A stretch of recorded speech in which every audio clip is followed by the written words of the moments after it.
អ៊ីរ៉ង់សម្រុកដាក់គ្រាប់ផ្ទុះបិទច្រកចូលទីតាំងបរមាណូត្រៀមខ្លាចអាមេរិកចូលទៅកាយយកអ៊ុយរ៉ាញ៉ូមបាទថ្ងៃនេះគឺអ៊ីរ៉ង់យើងដឹងហើយអាមេរិកទម្លាក់គ្រាប់បែកច្រើនណាស់នៅរោងចក្របរមាណូ3កន្លែងរបស់អ៊ីរ៉ង់តាំងពីខែមិថុនាឆ្នាំមុនមកម្លេះជិត1ឆ្នាំហើយកាលហ្នឹងគឺគម្រាមអ៊ីរ៉ង់តាក់ទងនឹងអាវុធបរមាណូហ្នឹងណាប៉ុន្តែដល់ពេលឥឡូវនៅក្នុងកន្លែងជំរុំឬក៏រោងចក្របរមាណូហ្នឹងគឺមានជាតិអ៊ុយរ៉ាញ៉ូមប្រហែលជា500គីឡូដែលអាមេរិកទាឲ្យអ៊ីរ៉ង់ហ្នឹងត្រូវតែឲ្យមកអាមេរិកគ្រប់គ្រងព្រោះអាអ៊ុយរ៉ាញ៉ូមហ្នឹង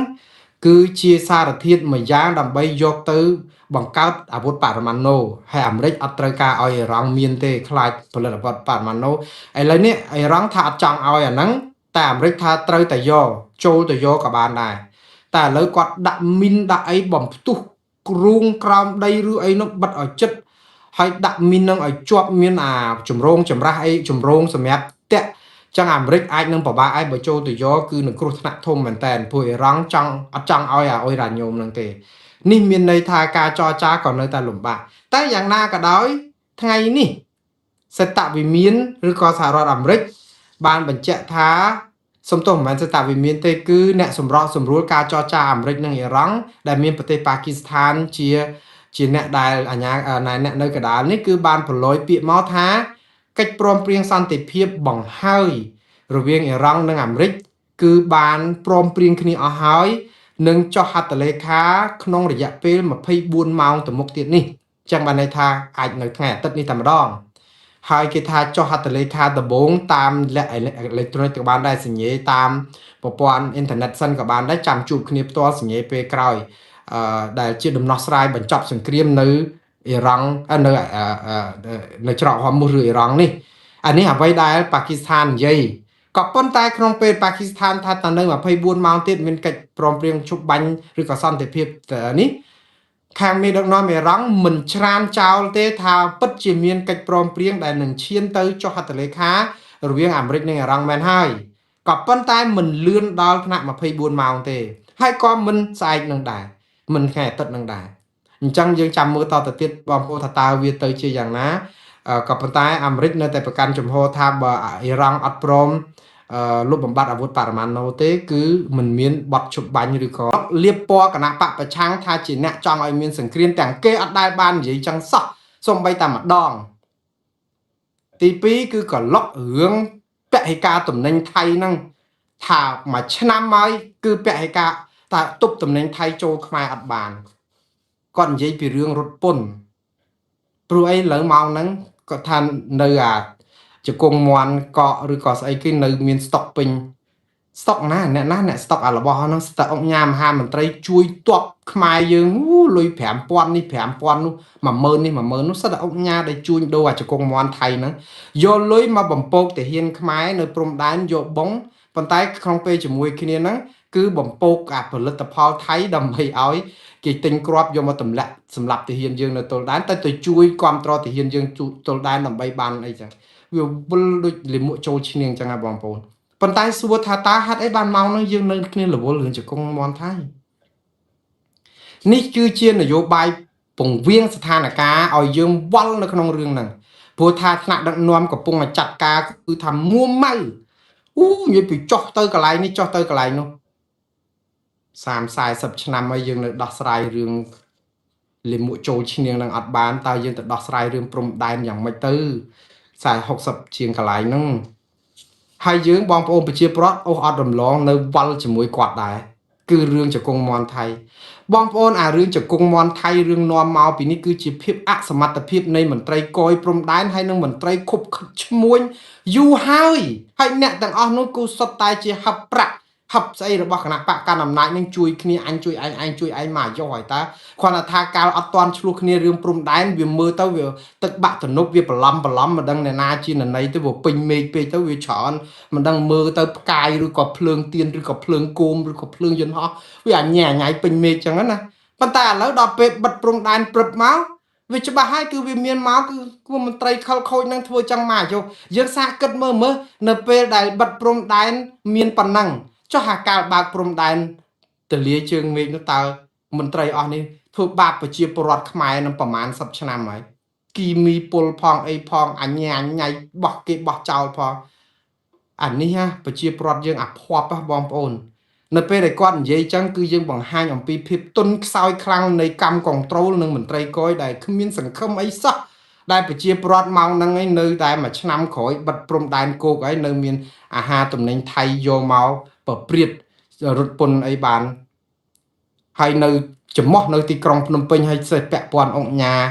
ដែលស្និទ្ធនឹងគណៈបកប្រជាជនកម្ពុជានឹងទៀតអញ្ចឹងបងប្អូនទៅវែកចកទៅណា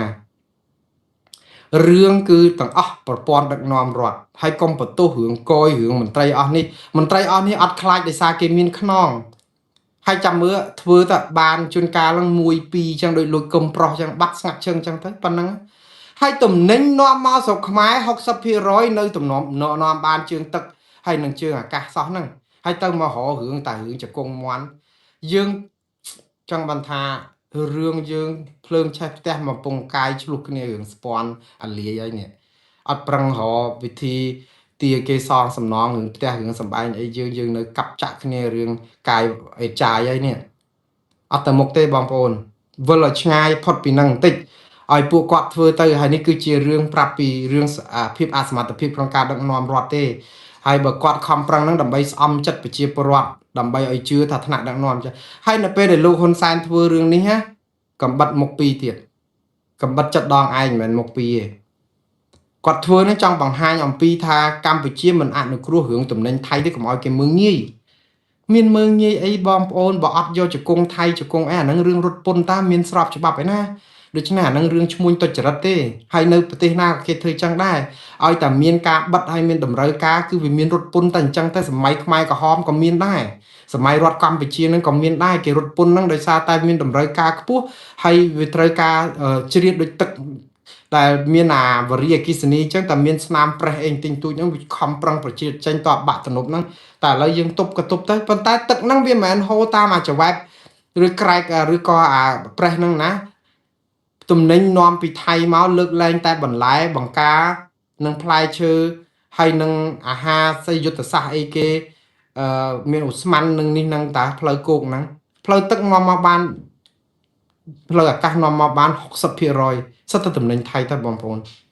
យើងធ្វើមកហ្នឹងគឺថាយើងបិទឲ្យថៃចិត្តឈឹងហ្មងមែនអត់ទេយើងបិទអត់បានទេព្រោះឯតំណែងទាំងអស់នោះគឺយើងទីផ្សារសេដ្ឋកិច្ចសេរីយើងនាំគ្នាប្រឹងពហិការហ្នឹងហើយក៏ប៉ុន្តែតំណែងទាំងអស់ហ្នឹងទៅហាមគេអត់បានទេហើយទៅពហិការផលិតផលថៃទៅតែយើងមានអីជំនួសដដែលហ្នឹងគឺមានម៉ាឡេមានវៀតណាមមានអីហើយម្ដងទៀតបងប្អូនតែយើងគិតថាមកហ្នឹងស្មានតែផលិតផលថៃធ្លាក់ដល់កម្រិត0មិនមែនចូលនៅក្នុងស្រុកខ្មែរអត់ទេណានៅ 60% នៅឡើយទេហើយទៅបន្ទោសគេអ្នកលក់យើងអត់បិទយើងហាមគេអត់បានយើងទៅរករឿងអ្នកដែលផ្សព្វផ្សាយលក់ផលិតផលថៃតែក៏គ្នាធ្វើមិនបើយើងអ្នកនាំចូលមកស្របច្បាប់ហ្នឹងស្ទឹងត្រែងក៏ទឹកបាក់ទំនប់កុងតឺន័រក្រុងផ្សេងអនុក៏បាក់ទំនប់យន្តហោះក៏មកហើយមាសចូលមករាប់ពាន់លានដុល្លារបាត់អស់លីងមិនដឹងទៅណានឹងខាងចលនាមេដាធម្មជាតិនិយាយនឹងយកនាំមកពីថៃដែរហើយយើងមករករឿងជង្គង់មន់តែចុះអាមាស3 4000លានដុល្លារនោះលោកហ៊ុនសែនមិនដែលខកខាននៅក្នុងការធ្វើឲ្យប្រជាពលរដ្ឋវង្វេងរឿងតួនាទីមេដឹកនាំខ្ញុំទទួលសារពីប្រជាពលរដ្ឋមកសួរខ្ញុំថាលោកហ៊ុនសែនគាត់ធ្វើអីរាល់ថ្ងៃហ្នឹងមិនបានឃើញគាត់ដើរទៅចអុលឲ្យចាប់អ្នកនេះចាប់អ្នកនោះហ្នឹងក្រែងជាតួនាទីរបស់លោកហ៊ុនម៉ាណែតអីជាតួនាទីរបស់រដ្ឋាភិបាលហើយក្រែងលោកហ៊ុនសែនជាប្រធានព្រឹទ្ធសភាព្រឹទ្ធសភាគឺគាត់នឹងអង្គុយធ្វើច្បាប់ហើយផ្ទៀងផ្ទាត់អំណាចរដ្ឋាភិបាលតែគាត់ធ្វើអីតើមិនមែនចុះទៅដើរចអុលគេអញ្ចឹងឯណាបងប្អូនមានចម្លើយខ្លួនឯងឲ្យមកសួរមុងណារ៉េតដែរខ្ញុំពេលខ្លះខ្ញុំឆ្ងល់ដែរនៅកម្ពុជាអត់មានទេនីតិរដ្ឋអង្គការគេរកឃើញនៅពិភពលោកអត់មានទេសេរីភាពសារព័ត៌មានអត់មានទេសេរីភាពសិទ្ធិមនុស្សប្រជាធិបតេយ្យសម្រាប់អ្នកប្រឆាំងគឺមានសម្រាប់គណៈបកប្រជាជនកម្ពុជាហើយមានសម្រាប់គណៈបកប្រជាជនកម្ពុជានេះគេហៅសេរីភាព censorshipបងប្អូនភាសាកាសែតពាក្យ censorship ហ្នឹងគឺបានន័យថាជាការរឹតបន្តឹងសិទ្ធិខ្លួនឯងនៅក្នុងការបញ្ចេញមតិគេអត់ហាមឃាត់ទេ គេអត់ហាមឃាត់មន្ត្រីគណៈបកណាក៏ដោយរបស់គណៈបកមន្ត្រីណាក៏ដោយក្នុងគណៈបកប្រជាជនទាំងបញ្ញវន្តទាំងបណ្ឌិតទាំងអីហ្នឹងគេអត់ហាមឃាត់ទេសិទ្ធិសេរីភាពពេញទំហឹងនៅក្នុងការនិយាយស្ដីតែគណៈបកប្រឆាំងគឺគេហាមអាហ្នឹងមិននិយាយឲ្យគណៈបកប្រឆាំងឬក្រុមជំទាស់រដ្ឋាភិបាលគឺហាមជាប់គុកហើយអាហ្នឹងប៉ុន្តែគណៈបកប្រជាជនកម្ពុជាមន្ត្រីគាត់ទាំងអស់អត់មានបំរាមហាមសិទ្ធិនិយាយស្ដីទេប៉ុន្តែគាត់ហាមខ្លួនឯងគេហៅ censorship គាត់ហាមខ្លួនឯងហ្នឹងគឺថាទៅសេចឹងមិនត្រូវទេលុបហ่ะដាក់ទៅជាប់គុកឡើយអូទៅសេចឹង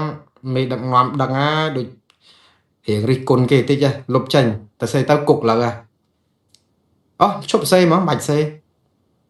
នេះមិនមែនជាសេរីភាពសារព័ត៌មានឬសេរីភាពបញ្ចេញមតិទេព្រោះយើងអត់មានសេរីភាពខ្លួនឯងក្នុងការហ៊ាននិយាយសរសេរលុបព្រោះខ្លាចខុសខ្លាចគេចាប់ដាក់គុកអានឹងមិនមែនសេរីភាពទេសូម្បីតែមនុស្សរបស់គណៈបកប្រជាជនកម្ពុជានិងរដ្ឋាភិបាលក៏អត់មានសេរីភាពពេញទំហឹងដែរសេរីភាពតែនិយាយឲ្យអាជ័យធ្លាក់ទឹកតាមិនមែនសេរីភាពនៅក្នុងការធ្វើនឹងមិនត្រូវទេធ្វើនឹងអត់ទេយូប្រឡែងលោកបណ្ឌិតកិនភៀមួយមកលោកបណ្ឌិតកិនភៀហ្នឹងក៏រដ្ឋបិទសិទ្ធិសេរីភាពខ្លួនគាត់ដែរគេប្រឡែងមកឲ្យនិយាយអីបន្តិចបន្តួចទៅដល់យូគាត់និយាយថាអូមន្ត្រីគ្រាប់លពៅគ្រាប់តរេនអីអញ្ចឹងមន្ត្រីទាំងអស់នេះធ្វើឲ្យខូចមុខមាត់ថ្នាក់ដឹកនាំទៅចឹងវិញទៀតទៅការពារថ្នាក់ដឹកនាំបើខុសទៅបន្ទោសមន្ត្រីថ្នាក់ក្រោមដល់ពេលបានផលគេថាមកពីថ្នាក់ដឹកនាំដល់ពេលខុសបន្ទោសមន្ត្រីថ្នាក់ក្រោមអត់សុចរិតទេលោកកិនភៀហ្នឹងក៏អត់សុចរិតដែរអត់ស្មោះត្រង់យើងរិះគន់អត់ស្មោះត្រង់យើងរិះគន់វែងទៅខ្លាចមេដឹកនាំររឿងទៅថាមកពីមន្ត្រីគ្រាប់លពៅហ្នឹងឯងបានយកមុខមាត់មេដឹកនាំខូចគេខំប្រឹងវាមិនមែនទេស្ថាប័នមួយដែលចុះខ្សោយគឺដោយសារភាពជាអ្នកដឹកនាំកុំមកបន្ទោសកូនចៅល្អហើយបើថាតែយើងដឹកនាំមិនល្អហ្នឹងបានកូនចៅនឹងវាញ៉ៃនិយាយទៅដដែលមេដដែលមានអីពួកមេចង់យកតាបងតែចោះតែមានអីជោគជ័យបន្តិចតាំងណាដោយសារតែភាពដឹកនាំដ៏មហាឆ្លាតវៃប្រកបដោយគតិបណ្ឌិតរបស់ថ្នាក់ដឹកនាំលោកហ៊ុនសែនឬលោកហ៊ុនម៉ាណែតអញ្ចឹងតសើអញ្ចឹងតរហូតតទៅពេលមានបញ្ហាអីបន្ទោសមន្ត្រីថ្នាក់ក្រោមថាធ្វើឲ្យខូចមុខមេដឹកនាំវាអត់ទេវាតាប់ចបៃត្រជួយគ្នាឯងខ្នងអញដែរខ្នងឯងជួយឯងជួយឯងនឹងតែប៉ុណ្្នឹងអញ្ចឹងតាវាអត់មានទៅមុខទេអញ្ចឹងដល់ពេលអញ្ចឹងនិយាយស្អីក៏តាមបានដែរឥឡូវបងប្អូនសួរខ្ញុំឆ្លើយយ៉ាងម៉េចតើមានពេលណាដែលស្ថាប័ននីតិប្រតិបត្តិគឺរដ្ឋាភិបាលអង្គនីតិបញ្ញត្តិគឺរដ្ឋសភានិងតុលាការដែលជាស្ថាប័នទាំង3នេះនៅក្នុងរដ្ឋសភាដែលចែងមកក្នុងរដ្ឋធម្មនុញ្ញមិនមែនរដ្ឋសភាថាស្ថាប័នទាំង3នេះគឺជាស្ថាប័នឯករាជ្យមិនត្រូវលូកដៃចូលក្នុងកិច្ចការផ្ទៃក្នុងផងគ្នាទេនឹងរដ្ឋធម្មនុញ្ញមានចែងអញ្ចឹងតាឥឡូវបាយមួយពំនូតរបស់រដ្ឋាភិបាលដែលដឹកនាំដោយលោកហ៊ុនម៉ាណែតបាយមួយពំនូតដែលដឹកនាំដោយរដ្ឋសភាអង្គនីតិបញ្ញត្តិដែលធ្វើច្បាប់ដែលដឹកនាំដោយលោកហ៊ុនសែនប្រធានព្រឹទ្ធសភានិងអង្គតុលាការដែលត្រូវឈរដាច់ដោយឡែកឥឡូវពូតឯងមកដុំអញ្ចឹងហ្មងពូតឲ្យដូចបាយពំនូតមកដុំចូលគ្នាអញ្ចឹងមិនវង្វេងចុះឥឡូវលោកហ៊ុនសែនចុះហ្នឹងគាត់ទៅធ្វើអីគាត់ទៅនិយាយពីរឿងច្បាប់រដ្ឋសភាប្រសិទ្ធិអត់មានទេគឺនិយាយការងាររបស់នាយករដ្ឋមន្ត្រីគឺលោកហ៊ុនម៉ាណែតការងារទៅជួបតំណាងក្រុមប្រឹក្សាឃុំសង្កាត់ហ្នឹងការងាររបស់នាយករដ្ឋមន្ត្រីតាចាស់នាយករដ្ឋមន្ត្រីខ្មែរនៅណាបងប្អូនជួយប្រាប់ខ្ញុំផងមកលោកហ៊ុនម៉ាណែតនៅណាហើយការងារគេបងប្រាក់ខែឲ្យគាត់ធ្វើជានាយករដ្ឋមន្ត្រីស្រាប់ដល់ឥឡូវសិតបាត់ឆឹងមកទៅឲ្យលោកហ៊ុនសែនដែលជាប្រធានព្រឹទ្ធសភាហើយជាប្រធានគណៈបកប្រជាជនកម្ពុជាឡើងមកកាច់ចកោតប្រជាចាប់អ្នកនេះចាប់អ្នកនោះឲ្យចឹងទាំងអស់នេះហើយគឺជាប្រព័ន្ធនីតិរដ្ឋកលាប់ចាក់នៅពេលដែលនីតិរដ្ឋយើងកលាប់ចាក់គឺប្រទេសយើងគឺជា fail state ភាសាអង់គ្លេសហៅថា fail state គឺជារដ្ឋបរាជ័យនៅពេលដែលរដ្ឋបរាជ័យគឺការគ្រប់គ្រងរដ្ឋអញ្ញែញ៉ៃហើយនៅពេលដែលអញ្ញែញ៉ៃ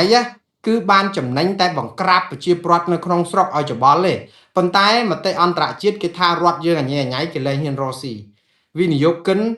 ទៅមិនបានទេអ្នកក្រុមហ៊ុនធំដកឃ្លាថយប្រទេសជាមិត្តជាអីគេថាអូប្រទេសហ្នឹងអញ្ញែញ៉ៃអញ្ចឹងអត់មានបាយបិណ្ឌជាបាយបាតរកតែជាគ្នាជាអីទុកចិត្តអត់បានហើយដល់ពេលយើងធ្វើអញ្ចឹងអាសិទ្ធិមនុស្សយើងក៏អន់ប្រជាធិបតេយ្យយើងអន់ រឹតបតឹក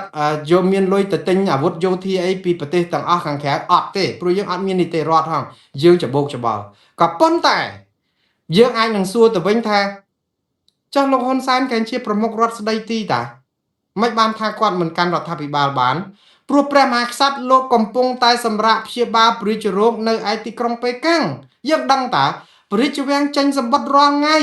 រាល់អាទិត្យអំពីព្រះរាជសុខភាពរបស់ព្រះមហាក្សត្រថាបានប្រសើរបន្តិចហើយប៉ុន្តែព្រះអង្គនៅបន្តគង់ប្រថាប់ព្យាបាលព្រះរាជរោគនៅទីនោះយូរប៉ុណ្ណាអត់ទាន់ដឹងចឹងអាលិខិតហ្នឹងគេចាប់ផ្ដើមចេញប្រចាំសប្តាហ៍ដើម្បីផ្ដល់ភាពស្របច្បាប់ថាលោកហ៊ុនសែនជាប្រមុខរដ្ឋស្ដីទីព្រោះច្បាប់រដ្ឋធម្មនុញ្ញចែងអញ្ចឹងថានៅពេលដែលអង្គព្រះមហាក្សត្រដែលជាព្រះប្រមុខរដ្ឋគង់មិនកាន់អំណាចណាវាចេះកម្ពុជាយើងប្ររាជាមានក្រងរាជតែមិនកាន់អំណាចទេហើយនៅពេលដែលព្រះអង្គយាងចេញក្រៅប្រទេសដែលមានឋានៈជាប្រមុខរដ្ឋស្ដីទីត្រូវបានទៅប្រធានព្រឹទ្ធសភាអ្នកណាជាប្រធានព្រឹទ្ធសភាគឺលោកហ៊ុនសែនអញ្ចឹងនៅពេលដែលព្រះមហាក្សត្រកំពុងតែមានព្រះរាជវត្តមាននៅឯប្រទេសចិនទីក្រុងប៉េកាំងអញ្ចឹងលោកហ៊ុនសែនត្រូវតែជាប្រមុខរដ្ឋស្ដីទីហើយចាំបើយើងគាត់ជាប្រមុខរដ្ឋស្ដីទីគាត់ធ្វើអីចា៎គឺគាត់ធ្វើកិច្ចការដោយគាត់ធ្វើរាល់ថ្ងៃហ្នឹងតែកិច្ចការងារហ្នឹងគឺជាកិច្ចការប្រតិបត្តិគឺកិច្ចការមិនមែនប្រធានព្រឹទ្ធសភាទេគឺកិច្ចការរដ្ឋាភិបាលអញ្ចឹងគាត់ដោះមួកព្រឹទ្ធសភាយកមកដាក់មួករដ្ឋាភិបាលយកមកនិយាយក្នុងនាមជាប្រមុខរដ្ឋស្ដីទីជំនួសឲ្យព្រះមហាក្សត្រក៏មានអីខុសអត់មានអីខុសទេរដ្ឋធម្មនុញ្ញគេចែងមកដូច្នេះលោកហ៊ុនសែនអត់មានធ្វើអីខុសទេបងប្អូនមកសួរខ្ញុំធ្វើអីហើយបើសួរអញ្ចឹងខាងគណៈបកប្រជាជនគេមកនិយាយវិញថាអត់មានចេះច្បាប់ទលាប់ទេស្គាល់ហ៊ុនសែនស្ដាងពេកហើយណាលោកហ៊ុនសែនតែនិយាយអីចឹងគាត់ថាគាត់ស្គាល់គាត់ស្ដាងពេកហើយឲ្យយើងទៅរៀនសូត្រអីទៀតបើរៀនសូត្រជាតិនឹងអត់ចេះឲ្យយើងទៅរៀនសូត្រជាតិក្រោយទៀតណាគាត់សប្បាយចិត្តនឹងឲ្យយើងរៀនសូត្រឲ្យយល់ពីគាត់ហើយតាមពិតណាពវៀនបោះចទៀតរបស់លោកហ៊ុនសែនណាអត់ចាំបាច់ទៅរៀននៅសាលាបាលីសាលាណាទេគឺនៅលើបាតដៃនេះអ្នកណាក្មេងបៀមដៃណាក៏គេមើលឃើញដែរព្រោះ30 40ឆ្នាំគាត់ធ្វើតែអញ្ចឹងហ្នឹងអាប៉ោងរបស់លោកហ៊ុនសែននេះអាប៉ោងដែលរបៀបដឹកនាំរដ្ឋគឺជាអាប៉ោងបើកក្របអត់មែនទៅមួងណារ៉េតអីនេះប៉កែមើលអីណាអត់ទេអាប៉ោងបើកក្របហើយបងប្អូនចាអត់ត្រូវទៀតហ្នឹងងាប់ហើយគាត់បើកឲ្យយើងមើលអញ្ចឹងតើយើងចាំបាច់ទៅអ៊ុតស្អីទៀតចំតិតចំតងអីទៀតចាក់ទៅចាក់កៅអៅទៀតកុំចាក់ខ្សែពួកអីអាប៉ោងផ្ងាអញ្ចឹងហើយហ្នឹងហើយចាំបាច់អ្នកវិភាគមកពីឋានប្រអិនឯណាមកមិនដឹងអំពីអាប៉ោងបើក្របរបស់គាត់ហ្នឹងហើយស្អីណាចេះវិភាគនយោបាយវិភាគស្អីមុងណារ៉េតនេះតែចេះស្អីខ្ញុំមិនបានចំណិតតាស៊ីក្លូមួយនៅវត្តលង្កាទេគាត់ដឹងរឿងហើយខ្ញុំមិនបានជាងកាត់សក់ខ្ញុំនៅផ្លូវកម្ពុជាក្រមផងគាត់ដឹងរឿងនេះច្រើនជាងខ្ញុំក៏គ្មានសញ្ញាបត្រស្អីរៀនស្អីណាច្រើនផងគាត់ដឹងដោយសារអីយើងធ្វើរឿងដដែលជាដដែលហើយយើងរំពឹងលទ្ធផលថ្មីបើ Albert Einstein ថាជាអំពើឈួតលីលាក៏ប៉ុន្តែលោកហ៊ុនសែនថាអានេះជាអំពើបានផ្លែផ្កាធ្វើតែអញ្ចឹងជោគជ័យទៅធ្វើអីផ្សេងទៅអីព្រោះប្រជាពលរដ្ឋខ្មែរស្រួលបោកណាស់គាត់បោករាប់ឆ្នាំមកគឺនៅតែបោកបានទៀតបើបោកចាញ់បោកគាត់ឲ្យឡំប៉ាចាប់ដាក់គុកទៀតដូច្នេះជនរងគ្រោះទៅរករឿងអីដឹងតែចាញ់បោកតែប្រជាពលរដ្ឋខ្មែរមិនដឹងចាញ់បោកទេដឹងតាប៉ុន្តែបើយើងទៅរករឿងចាញ់បោកគេចាប់ដាក់គុកទៀតអញ្ចឹងហើយបោកក៏បោកទៅធ្វើមិនខ្មិចបើយើងកម្មអញ្ចឹងនេះឯងប្រទេសដឹកនាំបែបផ្ដាច់ការតែប៉ុណ្្នឹងថាបងប្អូនវាអត់មានអីលំបាកគិតទេអញ្ចឹងហើយបានខ្ញុំចិត្តតែលើកទឹកចិត្តឲ្យបងប្អូនថាផ្សំប្រេងខ្លះទៅហ៎រកគណៈបកប្រឆាំងណាដែលមានជាបង្គោលហ្នឹងឲ្យមានសម្លេងខ្លះទៅកុំឲ្យគណៈបកប្រជាជនជាសេះលែងដៃបើប្រជាគណៈបកប្រជាជនក្រោមការដឹកនាំរបស់លោកហ៊ុនសែនតកូលហ៊ុនគាត់កែបោះឆ្នោតឲ្យគាត់ទៅទៀតទៅខ្ញុំលើកទឹកចិត្តឲ្យបោះឲ្យគាត់ទៀតទៅអត់អីទេឲ្យតែគាត់កែឲ្យមានសិទ្ធិមនុស្សមានប្រជាធិបតេយ្យកុំងើបមួយវាយមួយឲ្យបោះឆ្នោតដោយសេរីត្រឹមត្រូវយុត្តិធម៌ឲ្យមានអង្គការសង្គមស៊ីវិលឯករាជ្យឲ្យមានប្រព័ន្ធផ្សព្វផ្សាយឯករាជ្យកុំចាប់ប្រជាពលរដ្ឋដាក់គុកដោយសារនិយាយសារលើ Facebook រិះគន់រឿងព្រំដែនរឿងអីអត់បើសិនជាគាត់កែអានឹងបានអស់ហើយតើយើងចង់បានអីទៀតទៅយកគណៈបកប្រឆាំងពីឋានទេវតាណាបើគណៈបកទេវតាគាត់ធ្វើហើយហ្នឹងចាំមកខ្ញុំចេះតែនិយាយថាមិនចំពោះថាគណៈបកប្រជាជនគណៈបកណាទេតកូលហ៊ុនតកូលសុកតកូលទាតកូលរងតកូលកំតកូលសំតកូលមៀតកូលថាច់តកូលសើងតកូលសអីទេ តកូលអីកាន់ទៅសំខាន់យើងធ្វើឲ្យជាតិនេះផ្សះផ្សាគ្នាហើយមួងណារ៉េតគឺនឹងសាតគ្រប់ប៉ុន្តែឥឡូវហ្នឹងវាអត់សង្ឃឹមរឿងគណៈបកកណ្ដាលអំណាចព្រោះគាត់អត់កែហើយចឹងទៅដល់និយាយឲ្យគាត់កែថាយើងនឹងក្បត់ជាតិថាយើងនឹងប្រឆាំងរដ្ឋាភិបាលតែខ្លួនឯងអត់កែយើងបើកឡានសវឹងស្រាផងនិយាយទូរស័ព្ទផងហើយអ្នកនៅគ្នាជិះនៅលើឡានគ្នាភ័យអត់ឲ្យចុះពីលើឡានឬក៏បើកទ្វារធាក់យើងចោលអ្នកនៅហ្នឹងមាត់ក៏បិទស្គុតវាយដាក់ច្រវាក់ហើយគ្នានៅហ្នឹងគ្នាអោបបេះដូងលោតបឹកបាក់អើយដឹងមិនទេទៅបុកគេងាប់ឯដឹងព្រោះឡានគេមកពីនោះមកវឺតមកឲ្យយើងនេះរេពេញផ្លូវចឹងយើងរស់នៅក្នុងជីវិតមួយគេហៅទ្រាំថៃបងប្អូនបាក់ស្បាតណាព្រោះយើងទៅជិះឡានមួយដែលយើងតកង់បើករេពេញផ្លូវនិយាយអត់ស្ដាប់ហើយថាអីអត់បានវាយទៀតអូយអយុត្តិធម៌ណាឥឡូវបាយ3ពំនូតហ្នឹងយើងពូតចូលគ្នានៅពេលដែលយើងពូតបាយ3ពំនូតនេះពូតចូលគ្នាបញ្ហារឿងអីបងប្អូនគឺលោកហ៊ុនសែនគឺគាត់បំពេញតួនាទីជាប្រមុខរដ្ឋស្ដីទីនឹងហើយហេតុអីបានជាខ្ញុំថាបំពេញតួនាទីព្រោះគាត់តាមពិតចោះទៅមូលដ្ឋានគួរតែទុកកិច្ចការងារនេះឲ្យលោកហ៊ុនម៉ាណែតព្រោះលោកហ៊ុនម៉ាណែតអត់ឈឺស្កាត់អីលោកហ៊ុនម៉ាណែតមានកាយសម្បទាគ្រប់គ្រាន់លោកហ៊ុនម៉ាណែតមានកម្លាំងមាំមួនលោកហ៊ុនម៉ាណែតជានាយករដ្ឋមន្ត្រីអាយុ50ប្រហែលខ្ញុំហេតុអីបានជាតែឲ្យឪពុកគាត់ដែលអាយុ70ជាងហេតុអីកំពុងតែជារៀនខ្ញុំកំពុងតែឆ្ងល់ឲ្យមកកាន់ការហេតុអីបានជាធ្វើបាបឪពុករបស់គាត់ឲ្យមកកាន់ការជាប្រមុខរដ្ឋស្ដីទីក្នុងពេលដែលព្រះមហាក្សត្រកំពុងតែប្រឈួននៅឯព្យាបាលបរិជ្ជរោគនៅឯទីក្រុងប៉េកាហេតុអីកម្ពុជាពេលហ្នឹងត្រូវការលោកហ៊ុនសែនត្រូវតែកាន់ជាប្រមុខរដ្ឋស្ដីទីដើម្បីធ្វើឲ្យកក្រើកព្រោះអីថៃកំពុងតែវាយដីខ្មែរហើយយើងត្រូវតែរួមគ្នាដឹកនាំទ័ពទៅសមរភូមិលោកហ៊ុនម៉ាណែតមិនអាចដឹកនាំទ័ពបានទេព្រោះគាត់កំពុងតែឈឺថ្កាត់អីអញ្ចឹងទៅដាច់ខាត់ត្រូវតែមានប្រមុខរដ្ឋស្ដីទីទៅនាំទ័ពយើងទៅការពារដែនអធិបតេយ្យយើងឲ្យខាងតែបានអីណាអត់អាលីងសង្គ្រាមជាមួយថៃចប់បាត់ហើយថៃគេយកដីយើង62កន្លែងយើងចុះហត្ថលេខានៅណានៅហ្នឹងអ្វីប្រក្រតីទៅវិញហើយជនភៀសខ្លួនជនភៀសសឹក60បួ640,000នាក់ទៅអស់នៅសល់28,000នាក់ភូមិរងចាំ8,000គ្រួសារជាងសង់ផ្ទះសង់អីដាក់អីឲ្យហើយពិធីបុណ្យសង្ក្រាន្តសៀមរាបសង្ក្រាន្តអង្គរសង្ក្រាន្តអីយកទៅដាក់ទៅដល់អីយើងធ្វើរឿងប្រក្រតីជុំវិញផ្ទៃប្រទេសអស់ទៅហើយក្រោយសង្គ្រាមហ្នឹងតាមពិតវាគួរតែពេលពងមានសង្គ្រាមហ្នឹងលោកហ៊ុនសែនចេញមកជាប្រមុខរដ្ឋស្ដីទីអាហ្នឹងវាទៅតំណងតែព្រះមហាក្សត្រលោកអត់បញ្ឈួននៅពេលដែលថៃកំពុងឆ្លោះគ្នាចៃដន្យអីលោកទៅបញ្ឈួនពេលដែលគេបាញ់យកដីថៃដីខ្មែរបាន62កន្លែងហ្នឹងហើយតែយ៉ាងណាបងប្អូនប្រមុខរដ្ឋស្ដីទីកាន់តួនាទីជំនួសឲ្យរដ្ឋាភិបាលវាអត់ខុសអីទេលើកលែងតែក្នុងមកកាន់ហ្នឹងគឺក្នុងករណីដែលលោកហ៊ុនម៉ាណែតហ្នឹងដេកស្ទឹកនៅលើគ្រែសង្គ្រោះបន្ទាន់ហើយគាត់ធ្វើអីអត់កើតទៅយកឪពុកចាស់ជរាយកមកកាន់ទៅព្រោះអីកូនដែលជានាយករដ្ឋមន្ត្រីធ្វើអីឡើងកើតដែរឬក៏នៅជាប់ការងារដែលបំពេញទស្សនកិច្ចនៅបរទេសមួយខែ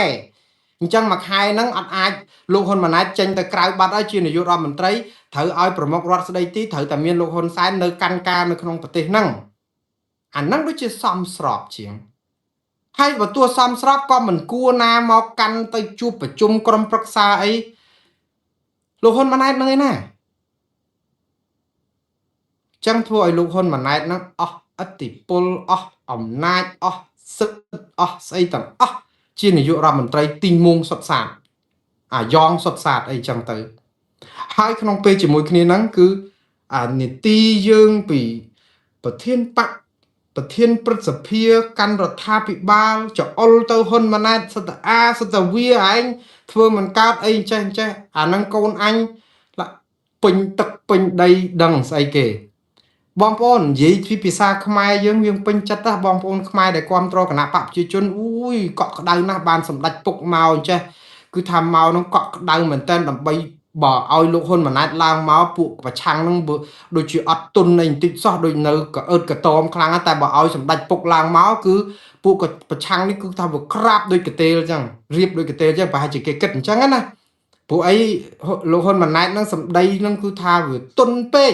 លោកហ៊ុនសែននឹងគឺថាងឹបមួយវាយមួយអីអញ្ចឹងទៅចាត់ចេញមកគឺជាសារពមៀនដល់ក្រុមប្រឆាំងនឹងកុំឲ្យប្រហើនពេកអីចឹងទៅនៅក្នុងន័យអញ្ចឹង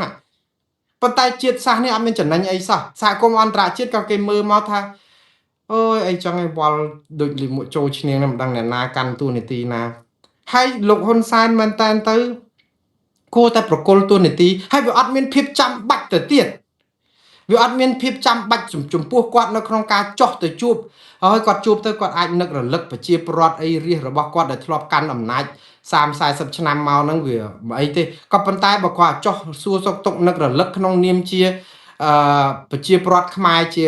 អតីតនាយករដ្ឋមន្ត្រីមានអីតែនេះគឺជាអគ្គមេបញ្ជាការជានាយករដ្ឋមន្ត្រីជាប្រមុខរដ្ឋគឺទៅប្រជាចអុលចាប់ប្រជាចអុលចាប់ចឹងហ្មងងើបមួយវាយមួយដាក់គោលនយោបាយនេះដាក់គោលនយោបាយនោះអញ្ចឹងវាច្រឡំបល់អញ្ចឹងហើយនៅពេលដែលច្រឡំបល់គឺវាប៉ះពាល់ដល់កិត្យានុភាពរបស់ជាតិយើងនិងប្រព័ន្ធអង្គនីតិទាំង3របស់យើងវាច្បោកច្បល់យើងវានៅស្រុកខ្មែរបាយបិណ្ឌជាបាយបាតអត់អីទេប៉ុន្តែសហគមន៍អន្តរជាតិគេមើលមកគេថាយើងហ្នឹងគឺវាអត់មានស្អីគេដែលថាជាគោលដៅគោលការណ៍អីច្បាស់លាស់ទេគឺយើងធ្វើបលំបកើបងប្អូនតែយ៉ាងណាលោកហ៊ុនសែនក៏អត់ខ្វល់ទេគាត់នឹងចោះអញ្ចឹងតែត្រកចឹងទៀតហើយរហូតតតែព្រះមហាក្សត្របានយាងមកកម្ពុជាវិញមិនស្រួលហ្នឹងចង់ឲ្យព្រះមហាក្សត្រហ្នឹងពិបាកពេកនៅសម្រាប់គង់ប្រថាប់នៅក្រុងពេកាំងហ្នឹងបានមួយឆ្នាំទៀតតែម្ដងទៅដើម្បីឲ្យលោកហ៊ុនសែនបានតួនាទីជាប្រមុខរដ្ឋស្ដីទីហ្នឹងចាប់ផ្ដើមធ្វើឲ្យរឿងហ្នឹងបានច្រើនស្អំចិត្តប្រជាពលរដ្ឋឲ្យរហូតដល់បោះឆ្នោតឃុំសង្កាត់ហ្នឹងដើម្បីធានាឲ្យគណៈបកប្រជាជនកម្ពុជាឈ្នះឆ្នោតហើយនឹងឈ្នះឆ្នោតឆ្នាំ2028ឲ្យច្បាស់ព្រោះឥឡូវហ្នឹងអត់ទាន់ច្បាស់ទេដោយសាររឿងព្រំដែនហ្នឹងវារញ្ជើបរំជួលខ្លាចកេញលោផុតបាត់អីទៅគណៈបកប្រឆាំងដែលកំពុងតែកវៃកឆ្នាំងនឹងមកហ្នឹងអាចបថុយមិនបានដែរព្រោះចឹងបាទអត់ហ៊ានលើកលែងដែលសិទ្ធិនយោបាយលោកកឹមសុខាហ្នឹងដោយសារអត់ច្បាស់ខ្លួនឯងអត់ច្បាស់ខ្លួនឯងទេគណៈបកប្រជាជនអត់ច្បាស់ខ្លួនឯងទេបើច្បាស់ខ្លួនឯងខ្លាចអីលោកកឹមសុខាចាប់គេដាក់គុក9ឆ្នាំហើយរួចចេញមកលហិតលហៃបែបនេះខ្លាចអីតែអត់ទុកចិត្តខ្លួនឯងថាមកហ៊ានតែបលែងលោកកឹមសុខាមានសិទ្ធិសេរីភាពចប់ហើយចាំបាទខ្ញុំថាលោកកឹមសុខានេះគណៈបកប្រឆាំងគណៈបកប្រជាជនកម្ពុជាបើចង់ឲ្យដោះលែងគាត់ឲ្យមានសិទ្ធិសេរីភាពបង្កើតគណៈបកនយោបាយវិញណាទាល់តែបោះឆ្នោត2028ឲ្យគណៈបកប្រជាជនកម្ពុជាជាប់ឆ្នោតដឹកនាំប្រទេសបាន5ឆ្នាំទៀតអញ្ចឹងត2033អីបានលោកកឹមសុខាមានសិទ្ធិសេរីភាពគ្រប់គ្រាន់អាហ្នឹងព្រោះតគណៈបកប្រជាជនឈ្នះឆ្នោតអានេះគឺជានយោបាយគឺថាសុទ្ធសាធអត់មានបច្ចេកទេសស្រឡាញ់គ្នាផ្សះផ្សាយទេអត់ទេគឺខ្លាចគ្នាអញ្ចឹងបាទឥឡូវចូលដល់បណ្ដាញអង្គការគណៈបកនយោបាយសេរីសកលទាមទារឲ្យរដ្ឋបាលលោកត្រាំដាក់សម្ពាធកម្ពុជាឲ្យដោះលែងកញ្ញាសេងធីរីបាទថ្ងៃនេះគឺឃើញបងប្អូនថ្ងៃទី14ស្អែកនេះ14មិថុនាឆ្នាំ2026នេះគឺខួប2ឆ្នាំ2 3ទេបងប្អូននៅគាត់ជាប់គុកយូរដែរ2ឆ្នាំហើយព្រោះគាត់ចាប់គាត់ដូចជាថ្ងៃទី14ខែមិថុនាឆ្នាំ2024អញ្ចឹងសំទោសខ្ញុំអាចច្រឡំអាច4ឆ្នាំហើយទេ22ទេព្រោះកាលហ្នឹងដូចខ្ញុំចេញពីអាស៊ីសេរី22ចាប់កញ្ញាសេងធីរី4ឆ្នាំហើយបងប្អូនបាទគឺខ្ញុំចេញពីអាស៊ីសេរីមកបានមួយខែមិថុនាឆ្នាំ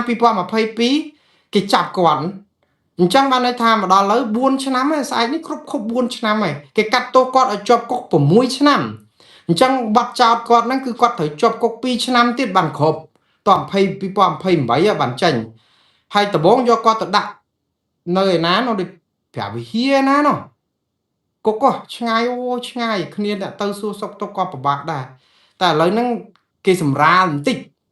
យកគាត់មកដាក់គុកនៅភ្នំពេញវិញតែគុកណាគុកឯងហើយឥឡូវជាប់គុកប៉ុណ្ណឹងគ្រប់4ឆ្នាំហើយថ្ងៃនេះ4ឆ្នាំមែនហើយបងប្អូនថ្ងៃ14ស្អែកនេះ14មិថុនា2026 គាត់នៅតែជាប់គុកដោយសារអីបងប្អូនគេចោទពីបទគ្រប់គ្រងដំណើរមាតុភូមិនិវត្តរបស់លោកសំរងស៊ីគាត់ជាប់នៅក្នុងសំណុំរឿងជាមួយមនុស្សប្រហែល100នាក់ទៀតដោយសារតែរឿងគ្រប់គ្រងលោកសំរងស៊ីដែលតាមពិតលោកហ៊ុនសែនហ្នឹងអស់ឲ្យតែលោកសំរងស៊ីមកសុទ្ធតែអីណាមកផ្លូវណាក៏បានដែរមកផ្លូវគោកក៏បានផ្លូវទឹកក៏បានផ្លូវអាកាសក៏បានក៏ប៉ុន្តែដល់ពេលអ្នកគ្រប់គ្រងគាត់ចាប់ដាក់គុកអស់លីងហើយទៅហាមយន្តហោះទាំងអស់អត់ឲ្យដឹកលោកសំរងស៊ីមកប៉ុន្តែប្រាប់ថាមកផ្លូវណាក៏បានអានេះដូចពាក្យចម្រៀងខ្មែរយើងតែគេហៅស្អីបាត់កពើស៊ីស្រូវសំទោសកពើស៊ីស្រូវកបីស៊ីស្រូវបងមិនសូវហ៊ានដេញកបីដើរចេញបងដេញអាស្រីមើលកពើស៊ីស្រូវបងមិនសូវហ៊ានចាប់កពើងាប់ស្រាប់បងចាប់អាស្រីមើលមិននោះបាត់ចម្រៀងរបស់លោកស៊ីនសមុទ្រហ្នឹងគាត់មានន័យស្តៀងអញ្ចឹងបើថាកបីស៊ីស្រូវបងមិនសូវហ៊ានដេញជាមួយតែកបីដើរចេញបងដេញអាស្រីមើលកពើក្នុងទឹកបងមិនសូវហ៊ានចាប់ជាមួយតែកពើងាប់ស្រាប់បងលីឲ្យស្រីមើលតែម្ដងដល់ចឹងហ្នឹងគឺ style គាត់គេអញ្ចឹងគេថាមកទៅផ្លូវទឹកក៏បានផ្លូវគោកក៏បានប៉ុន្តែហាមយន្តហោះទាំងអស់អត់ឲ្យដឹកលោកសំរងស៊ីមកស្រុកខ្មែរឬក៏មកថៃហើយទៅហាក់អាប្រជាពលរដ្ឋស្រុកខ្មែរអ្នកណាដែលតវ៉ាដោយទាំងកញ្ញាសេងធីរីចាប់ដាក់គុកទៀតឥឡូវ6ឆ្នាំដោយសារតែរឿងសារគ្រប់គ្រងលោកសំរងស៊ីហ្នឹងតែថ្ងៃនេះមានអង្គការសង្គមស៊ីវិលអង្គការរដ្ឋាភិបាលសំទោសអង្គការគណៈបកនយោបាយក្រៅប្រទេសទេដែលអង្គការនយោបាយគេហៅគណៈបកសេរីនិយមគណៈបកប្រជាធិបតេយ្យសេរីនិយមនៅលើពិភពលោកនេះគឺជាចងបណ្ដាញអង្គការគណៈបកនយោបាយសេរីនិយមប្រជាធិបតេយ្យនឹងមានគណៈបកសិទ្ធិមនុស្សមានគណៈបកអីច្រើនហើយអង្គការនេះមានមូលដ្ឋាននៅឯប្រទេសហ្វីលីពីនគេចេញសេចក្តីថ្លែងការណ៍មួយអំពាវនាវទៅឲ្យលោកត្រាំឯណោះអត់អំពាវនាវស្រុកខ្មែរទេអំពាវនាវឲ្យប្រធានាធិបតីសហរដ្ឋអាមេរិកលោកដូណាល់ត្រាំគឺរដ្ឋបាលនេះដាក់សម្ពាធទៅរដ្ឋាភិបាលកម្ពុជាក្រោមការដឹកនាំរបស់លោកហ៊ុនម៉ាណែតដោះលែងកញ្ញាសេងធីរីឲ្យមានសេរីភាពដោយឥតលក្ខខណ្ឌហើយជាបន្ទាន់គេហេតុអីបានជាគេហៅឲ្យលោកត្រាំជួយវិញដោយសារតែកញ្ញាសេងធីរីគឺជាខ្មែរអាមេរិកគាត់ជាមេធាវីហើយជាខ្មែរដែលមានសញ្ជាតិអាមេរិកដូច្នេះសាររបស់គេនេះគឺគេចង់តស៊ូមតិឲ្យរដ្ឋបាលលោកត្រាំដាក់សម្ពាធទៅរដ្ឋាភិបាលកម្ពុជាដោះលែងខ្មែរអាមេរិករូបនេះព្រោះអីជាជនជាតិអាមេរិកដែរមានសញ្ជាតិអាមេរិកដែរបាទតើយុទ្ធនាការនេះនឹងប្រព្រឹត្តទៅយ៉ាងណាតាមដានតទៅទៀតតែយ៉ាងណាក៏គេមិនភ្លេចកញ្ញាសេងធីរីដែររឿងបន្តទៅទៀតគឺមុននឹងចូលដល់បង្អែមអន្តរជាតិខ្ញុំមានរឿងតាក់ទងនឹងអ្នកនិពន្ធចម្រៀងមួយបទដ៏គួរឲ្យពិរោះរំដំជក់ចិត្តគឺបទជំរុំស្ទឹងសែនបទនេះបើខ្ញុំប្រាប់ចំណងជើងជំរុំស្ទឹងសែនមានបងប្អូនតិចណាស់ដែលស្គាល់ថាបទនេះជាបទអ្វីព្រោះអីគេបានកលៃចម្រៀងនេះទៅជាស្ទឹងសែនប៉ារីបាត់ទៅហើយព្រោះអីអ្នកណាក៏ស្ដាប់ដែរដាក់ថាទឹកអើយទឹកហូរមិនចេះហត់នោះហូរមិនចេះដាច់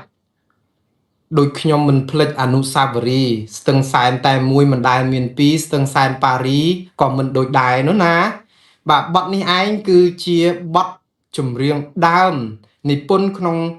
ប្រហែលជាចុងឆ្នាំ1973ដើមឆ្នាំ1974ហើយតតែឆ្នាំ1979បានអ្នកនិពន្ធរូបនេះដែលជាខ្មែររស់នៅសហរដ្ឋអាមេរិកគឺលោកអ៊ុំកវីចិត្តជាគាត់សុំឲ្យប្រាប់រហស្សនាមគាត់ត្រឹមថាលោកអ៊ុំកវីចិត្តជាប៉ុណ្ណឹងចោះព្រោះត្រូវនឹងចិត្តរបស់គាត់ដែរចិត្តជាគាត់ដើរទៅជួយគេអញ្ចឹងប៉ុន្តែលោកអ៊ុំកវីចិត្តជានេះធ្លាប់តស៊ូនៅឯតំបន់ជីកដែនកាលពីសម័យវាយយួនដើម្បីដេញយួនចេញពីដែនអធិបតេយ្យកម្ពុជាវិញតាំងពីឆ្នាំជំនាន់74 75ហ្នឹងមកម្លេះហើយលោកអ៊ុំកវីចិត្តជានេះមានអនុស្សាវរីយ៍ច្រើនណាស់ជាមួយនឹងឧត្តមសេនីយកងម៉ារីនម្នាក់ឈ្មោះថាលោកគង់ស៊ីលាស់បាទលោកគង់ស៊ីលាស់នេះមែនតើទៅមានភរិយានិងមានកូនចៅនៅឯទីក្រុងប៉ារីក្បែរដងស្ទឹងសែននៅឯទីក្រុងប៉ារីប្រទេសបារាំងឯណោះដែលសុកចិត្តលាចាកចេញពីគ្រួសារទុកប្រពន្ធកូនចោលដើម្បីមកតស៊ូដើម្បីជាតិបណ្ដេញវៀតណាមចេញពីប្រទេសកម្ពុជា នៅក្នុងសមរភូមិនៅទល់ដែនដោយសារតែការជួបប្រសពជាមួយនឹងលោកអ៊ុំកវីចិត្តជាហើយនឹងភរិយារបស់លោកអ៊ុំកវីចិត្តជាសុទ្ធតែជាអ្នកតស៊ូជីដែនក្នុងកងម៉ារីននេះធ្វើឲ្យគាត់មានអនុស្សាវរីយ៍ច្រើនដែលកោតសរសើរវីរភាពដ៏អស្ចារ្យរបស់ឧត្តមសេនីយ៍គង់ស៊ីលាស់ ដែលសុកចិត្តលះបង់ចាក់ចោលគ្រួសារនៅឯស្ទឹងសែនប៉ារីមកតស៊ូនៅឯស្រុកខ្មែរហើយការដែលតស៊ូនៅឯតំបន់ជាយដែនហ្នឹងក៏ដូចថាចល័តទីតាំងផ្សេងគ្នាហើយក៏មានដានរហូតដល់រឿងស្ទឹងសែនកំពង់ធំហ្នឹងទៅលោកអ៊ំកវីចិត្តជាបានដាក់ចំណងជើងនៃបទចម្រៀងដំបូងដែលគាត់និពន្ធមានតែ4វគ្គទេគឺ4វគ្គហ្នឹងគឺផ្ដើមមានវគ្គដំបូងវគ្គទី2បន្តនិងវគ្គទី3ក៏ប៉ុន្តែពេលទៅក្រោយមកទៀតគាត់ក៏បានបន្ថែម2វគ្គទៀតអញ្ចឹងចម្រៀងនេះគឺមានដល់ទៅ6វគ្គទៅហើយបងប្អូនចម្រៀងនេះគឺមានអត្ថន័យពីរោះរំដំចិត្តណាស់ប៉ុន្តែមិនមែនជាចម្រៀងដែលរៀបរាប់ពីអនុស្សាវរីយ៍ស្នេហាគូស្នេហ៍ប្រុសស្រីណានោះទេគឺជាអនុស្សាវរីយ៍របស់លោកអ៊ំកវីចិត្តជាដែលឆ្នាំនេះមានវ័យប្រមាណ80ឆ្នាំហើយលោកចាស់ណាស់ទៅហើយក៏ប៉ុន្តែនៅតែចងចាំខ្ញុំនឹងផ្សាយបទសម្ភាសន៍របស់ខ្ញុំជាមួយនឹងលោកអ៊ំកវីចិត្តជានៅពេលឆាប់នេះអាចស្អែកឬក៏ខាន់ស្អែកនេះបាទដើម្បីឲ្យបងប្អូនបានដឹងអំពីអ្នកណាជាអ្នកនិពន្ធចម្រៀងជំរុំស្ទឹងសែនដែលគេយកមកកឡៃថាជាស្ទឹងសែនប៉ារីលោកអ៊ំកវីចិត្តជាក៏មានការខូចចិត្តដែរដែលអ្នកចម្រៀងសម័យក្រោយយកទៅកឡៃបទចម្រៀងហ្នឹងហើយមានអ្នកខ្លះរហូតថាជាបទចម្រៀងរបស់ខ្លួនទៅទៀតដែលអ្នកចម្រៀងអ្នកនិពន្ធនៅរស់សោះនេះជាការផ្ដល់ភាពអយុត្តិធម៌សម្រាប់លោកអ៊ំកវីចិត្តជាដែរតែខ្ញុំនឹងផ្ដល់ភាពយុត្តិធម៌ដល់កវីដ៏ចំណានរបស់យើងរូបនេះនៅជីវិតចុងក្រោយរបស់លោកយ៉ាងហោចណាស់ក៏បានទទួលយុត្តិធម៌ថាលោកអ៊ំគឺជាម្ចាស់បទ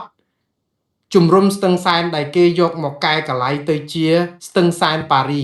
ហើយស្ទឹងសែនប៉ារីនឹងទៀតចោលសោតប៉ារ៉ូលដែលលោកនិពន្ធមកហ្នឹងគឺថាប៉ាតណាប៉ាតនៃអានខុសច្រៀងខុសនឹងក៏ច្រើនមែនតើហើយខ្ញុំមានកិត្តិយសខ្ញុំបានច្រៀងចម្រៀងជំរុំស្ទឹងសែននេះឡើងវិញទាំង6វគ្គដោយឥតបានបោះបង់ចោលសូម្បីតែពាក្យមួយម៉ាត់ឃ្លាមួយឃ្លានៃចម្រៀងដើមទាំងស្រុងរបស់លោកអ៊ំកវីចិត្តជាតាំងពីដើមដល់ចប់ដែលខ្ញុំច្រៀងហើយផ្សាយនៅ Facebook របស់ខ្ញុំម្សិលមិញហើយនឹងផ្សាយនៅ YouTube របស់ខ្ញុំបងប្អូននឹងអាចមើលបានគឺចំណងជើងជំរុំស្ទឹងសែនបាទខ្ញុំច្រៀងខ្លួនឯងខ្ញុំមិនមែនជាអ្នកចម្រៀងទេបងប្អូនសូមអធិស្ឋានក៏ប៉ុន្តែដោយសារនិស្ស័យចូលចិត្តចម្រៀងហើយក៏ឃើញបទចម្រៀងនេះមានន័យលឿនលឿនហើយចង់ផ្សព្វផ្សាយរក្សាគេដំណើរស្នាដៃរបស់លោកអ៊ំកវីចិត្តជាផងក៏ច្រៀងចម្រៀងនេះបងប្អូនអាចរកមើល Facebook នៅពេលនេះក៏បានហើយ YouTube ខ្ញុំក៏បានដែរជំរុំស្ទឹងសែនហើយខ្ញុំនឹងយកចម្រៀងនេះយកមកភ្ជាប់ជាមួយនឹងបទសម្ភាសន៍របស់ខ្ញុំជាមួយនឹងលោកអ៊ំកវីចិត្តជានៅពេលដែលខ្ញុំផ្សាយបទសម្ភាសន៍ទាំងស្រុងនេះនៅពេលថ្ងៃស្អែកឬក៏ខាន់ស្អែកនេះបាទខ្ញុំចង់ជម្រាបជូនបងប្អូនមួយម៉ាត់ពីរទៀតពីរឿងលោកអ៊ំកវីចិត្តជាតកតងនឹងជំរុំស្ទឹងសែននេះបទជំរុំស្ទឹងសែននេះតាមពិតពីដំបូងឡើយគឺលោកអ៊ំយកទៅឲ្យលោកស៊ីនស៊ីសមុទ្រច្រៀងទេក៏ប៉ុន្តែក្នុងឆ្នាំ74ហ្នឹងយើងស្រុកយើងចាប់ផ្ដើមចិត្តបាយអាពតហើយបាយចូលអាពតមិនមែនបាយអាពតចូលឆ្នាំ79ទេដល់អញ្ចឹងទៅលោកថាលោកស៊ីនសមុទ្រក៏មានចម្រៀងក៏ច្រើនអីក៏ច្រើនគេស្នើគាត់ច្រៀងចម្រៀងបដិវត្តចម្រៀងរបស់សាធារណរដ្ឋអីហ្នឹងចឹងទៅធ្វើចម្រៀងគាត់ហ្នឹងគឺមិនអាចឲ្យលោកស៊ីនសមុទ្រច្រៀងបានបើទោះគាត់ជួបផ្ទាល់អីចឹងក៏ចុងក្រោយនៅជំរំខាវអ៊ីដាងនេះគាត់ក៏បានឲ្យលោកស្រីឆោមឆវិនច្រៀងបាទដោយគ្រាន់តែកំដរដោយហ្គីតាហើយលោកស្រីឆោមឆវិនច្រៀងបទនោះគាត់មានខ្សែអត្ថសម្លេងខ្សែអីរបស់លោកស្រីឆោមឆវិនដែលគាត់ផ្សាយនៅ YouTube របស់គាត់ឈ្មោះថាកវីចិត្តជានឹងបងប្អូនទៅរកមើលទៅអាចនឹងឃើញចម្រៀងនឹងហើយបើចង់ស្ដាប់ចម្រៀងពីដើមមកយ៉ាងម៉េចហើយខ្លឹមសារទាំងស្រុងគឺមាននៅក្នុងចម្រៀងដែលថតតាំងពីឆ្នាំប្រហែលជា79អីហ្នឹងយូរហើយគឺថត40ឆ្នាំជាងហើយដែលសំឡេងនៅទាំងអស់សំណេរដើមនិងចម្រៀងដើមយ៉ាងម៉េចបាទចឹងខ្ញុំស្លេះអត្តន័យរបស់លោកអ៊ំកវីចិត្តជាត្រឹមប៉ុណ្ណេះបងប្អូននឹងឃើញលោកអ៊ំកវីចិត្តជានឹងខ្លឹមសារនៃការនិពន្ធបទចម្រៀងជំរុំស្ទឹងសែនដែលឧទ្ទិស ដល់លោកឧត្តមសេនីយ៍គង់ស៊ីលាស់យ៉ាងម៉េចនោះនៅថ្ងៃស្អែកនេះ